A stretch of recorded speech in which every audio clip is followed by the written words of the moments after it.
We're going to move now to Molly Line, who's in Providence, Rhode Island, near the scene of the shooting, and she's got some updates. Molly, if you're on, please tell us what you've got.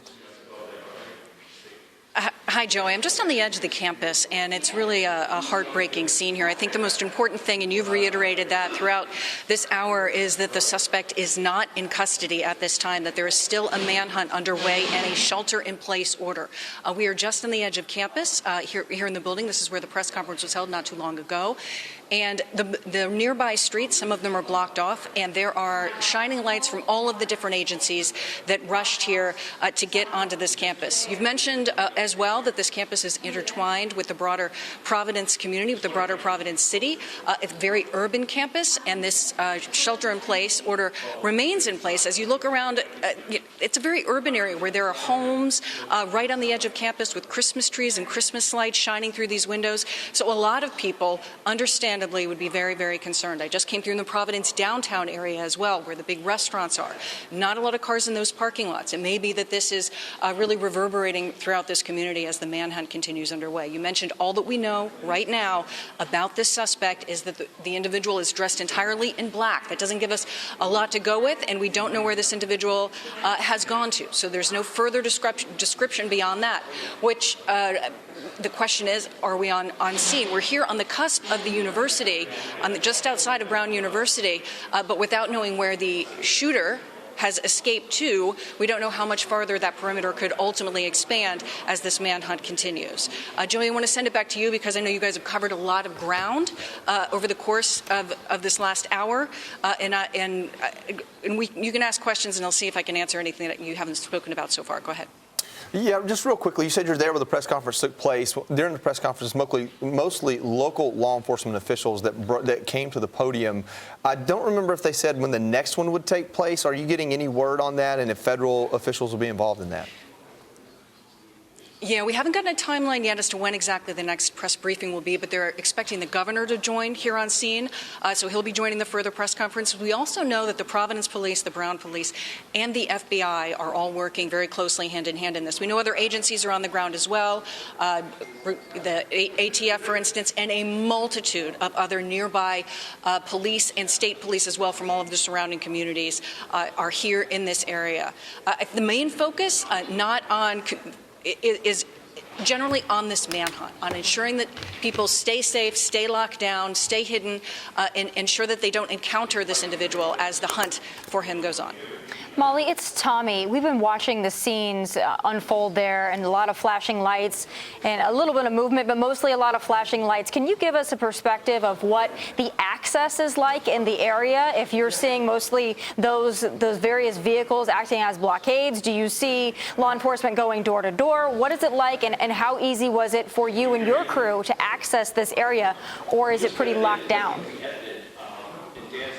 I think I was able to get to this area because they want the press to be able to get to this building and to be part of these briefings and to be able to get this information out to the public. But I can say some of the streets are blocked off entirely by emergency vehicles that similar to what you would see at another big emergency where the vehicles themselves are acting as the road blockades. And that could be possibly, for instance, in the wake of the Boston Marathon bombing, you saw the perimeter expanding and expanding as they were trying to lock down a given area. So that seems to be what's happening here, and it's both potentially related to the hunt for the suspect, but also protection for many of the students who we talked about were on campus at the time that this occurred. Final exams literally underway in the building where the investigators say that the shooting unfolded, that you normally need a pass to get in and out of this building. But one of the authorities, the school officials, mentioned that because there were so many people coming and going, that it's possible that someone held a door. We do not know how the individual, the shooter, got into the building, and we're still waiting on further information, potentially about a motive, how targeted this was or not. Molly, it's Julie. What's your experience so far when dealing with the Providence, Rhode Island Police Department? Every police department, as you know, works differently. Some don't talk to the press. Others love to talk to the press. Here in New York City, you can't get the cops to talk to you. They just won't, unless you have sources, behind the scenes. So when you got there, were they forthcoming? Or, it does seem that they really don't have any answers. They might be looking for them through the public, which I would imagine is one of the reasons why they held that news conference. But so far, sort of what's your take on the ground upon getting there? Well, I think you're right, Julie, that in the coming hours we're going to see more of that cooperation expand, particularly if they get more information about this suspect. You would imagine that they're checking cameras, seeing where this individual, trying to track this individual, and if they get good images, I would not be surprised at all that in the coming hours, in the coming days, we get some of those images and they want us to share them. I would say right now they're working with they're willing to talk to us and they want to talk to us and they want to get this information out, which tends to be what happens when there's a manhunt. I wouldn't say that the Providence leadership here or that the police department are particularly anti-press at all. Okay, I've covered big stories here in Rhode Island in the past 20 plus years, including the station nightclub fire in Warwick, Rhode Island, nearby Warwick, Rhode Island. They've handled big events, big horrific events here in the Rhode Island state before.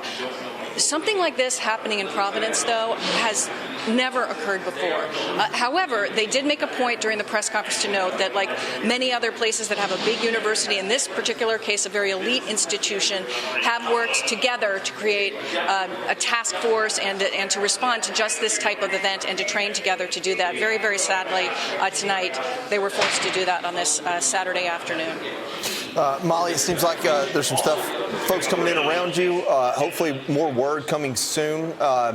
We want you to stay with us. We're obviously going to continue to monitor the manhunt for the shooter at Brown University, who killed at least 2 people and left 8 others in critical condition. We're going to be back in just a moment. Everyone, please stay with us.